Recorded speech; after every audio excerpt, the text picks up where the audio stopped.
জ্যামিতির এই প্রশ্নগুলো পরীক্ষার জন্য খুব গুরুত্বপূর্ণ। একটা সমকোণী ত্রিভুজ আছে, ভিতরে একটা ইনসার্কেল বা অন্তর্বৃত্ত আঁকা আছে। প্রশ্ন হচ্ছে এই যে সার্কেল বা বৃত্ত আছে তার ব্যাসার্ধ বা রেডিয়াস কত হবে? পরীক্ষায় স্কেল দিয়ে মেপে তো বলতে পারবো না, তাহলে কিভাবে বলবো? এই রেডিয়াস বা ব্যাসার্ধ পাওয়ার ফর্মুলা হচ্ছে লম্ব এবং ভূমিকে যোগ করব, বড় বাহুটাকে বিয়োগ করে দেবো। বড় বাহুটাকে কি বলে? অতিভুজ। সেই অতিভুজকে বিয়োগ করে দিয়েছি এবং 2 দিয়ে ভাগ করে দেবো।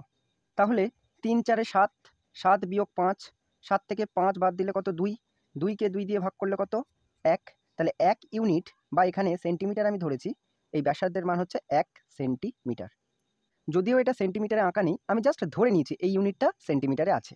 কিন্তু পূর্ণবৃত্ত না থেকে অর্ধবৃত্ত বা সেমি সার্কেল যদি থাকে, সেই সেমি সার্কেলের ব্যাসার্ধের মান কি হবে? মনে করো এটা 3 ইউনিট বা 3 সেন্টিমিটারই ধরো, এটা 4 সেন্টিমিটার যা ছিল সেটাই ধরো, আর এটা 5 সেন্টিমিটার অতিভুজটা। তাহলে এই যে সেমি সার্কেল বা অর্ধবৃত্ত আছে তার ব্যাসার্ধ বা রেডিয়াসের ফর্মুলা কি হবে?